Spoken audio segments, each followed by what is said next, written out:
Look, I love the Founding Fathers, I do. They gave us some real bangers, checks and balances, the Bill of Rights, whiskey rebellions, freedom stuff.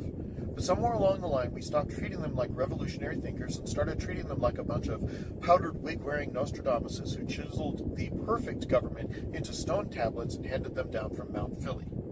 I'm here to tell you, as a Constitution-loving, liberty-obsessed, occasionally grumpy Marine veteran who's read the damn thing more times than I've read IKEA instructions, the 1787 Constitution is not a sacred relic. It's a tool, a blueprint, and you don't keep building a 21st century republic using 18th century blueprints unless you're really into structural collapse.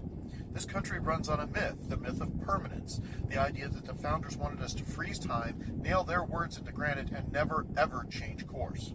But here's the truth. The founders were radicals. They overthrew a monarchy, rewrote the rules, and argued so hard over states' rights and federal power that Hamilton basically started a hip-hop career 200 years early just to be heard.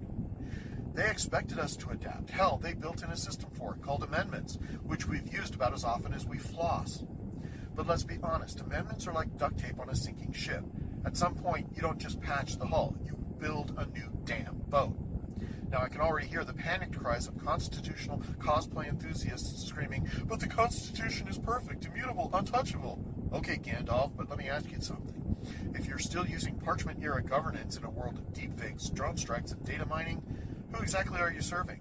The people or the ghosts of Philadelphia? This isn't about burning the Constitution. It's about fulfilling its promise. Life, liberty, the pursuit of not being screwed over by campaign donors or the Swiss bank accounts. And before you call me some leftist agitator, I want limited government. I want personal freedom. I also want a government that doesn't treat digital privacy like it's an optional fine print on an Apple update. We are proposing a nonpartisan restoration, term limits, campaign finance reform, digital rights, real checks on executive power. This is about structure, not slogans. And we're not waiting for the next civil war to get our act together, because here's the fun fact. Once a republic collapses, it doesn't get a reboot. You don't get Founders 2.0 DLC expansion pack. If you want to keep the republic, as Ben Franklin warned, we better start updating it. So no, this isn't about disrespecting the Constitution. It's about respecting it enough to admit that, like any great idea, it needs a version 2. A 21st century Constitution for a 21st century people. Written not by the lawyers and the lobbyists, but by us, regular citizens, veterans, teachers, engineers, activists, cynics. Because if we don't reimagine the republic now, while we still have one, we'll be left defending a symbol that no longer protects the substance. And that, my fellow Americans, would be the most un-American thing of all.